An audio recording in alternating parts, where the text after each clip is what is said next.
కూడా ఉంటారు. అందుకని అక్కడ సదుపాయాల కోసం హాస్టల్లో బాగా పెడుతున్నారా లేదా తిండి, బాగా చదువుతున్నారా లేదా కానీ నిత్యం జిల్లా యంత్రాంగం అంతా కూడా దాన్ని వెనకబడుతున్నాం. కారణం ఏంటంటే పేదలకు చిరునామా అయినటువంటి ప్రభుత్వ హాస్టల్స్ కానీ స్కూల్స్ లో కానీ మనం మంచి కాన్సన్ట్రేట్ చేస్తే బాగా చదువుకొని వాళ్ళ పేదరికం పోతుంది, చదువుకుంటారు, ఉన్నతోద్యోగంలో వాళ్ళు స్థిరపడేటటువంటి అవకాశం ఉంది. సో మీరందరూ కూడా ఈ రోజు నుంచి కంకణం కట్టుకొని మీరు ప్రతి ఒక్కళ్ళు కూడా ఒక 10 మందికి బంజారా బిడ్డలనే కాదు ఎవరికైనా చెప్పవచ్చు. సంతులాల్ సేవాలాల్ మహారాజ్ గారు ఒక్క బంజారా జాతికే కాదు యావత్ జాతికి కూడా ఆయన మార్గదర్శకుడు.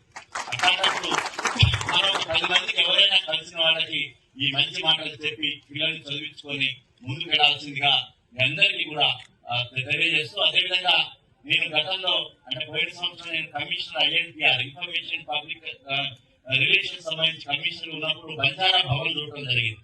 ఇనాగరేషన్ పోయిననే బంజారా హిల్స్ లో దాదాపు 20-30 కోట్ల రూపాయలతో ఉన్నటువంటి ల్యాండ్ వాల్యూ, అక్కడ ఒక నాకు తెలిసి 10 కోట్లతో భవనం, చాలా అద్భుతమైనటువంటి నిర్మాణంతో ఈ సేవాలాల్ మహారాజ్ గారి విగ్రహం కూడా ఉంది అక్కడ. సో అక్కడికి వెళ్ళడం జరిగింది, చాలా అద్భుతంగా ఉంది.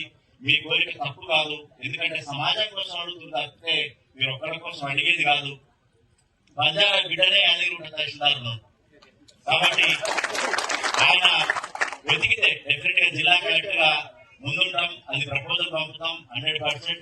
అందరూ సహకారం తీసుకొని చేస్తాం.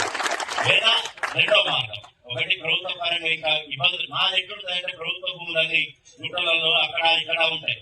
సో అది కాదు అని మన దేశాన్ని ఆయన చెప్పినట్టుగా మనందరం కలిసి కట్టుగా ప్రభుత్వం ఆధారపడకుండా చేసుకుందాం, ప్రముఖమైనటువంటి బాటలో ప్రముఖమైనటువంటి రోడ్డు పక్కన తీసుకుందామంటే తీసుకున్న తర్వాత కూడా బిల్డింగ్ కోసం గట్టిగా కొట్టాడే అవకాశం ఉంటుంది. భూమి అయితే మీకు ఉన్నాం, బిల్డింగ్ పెద్ద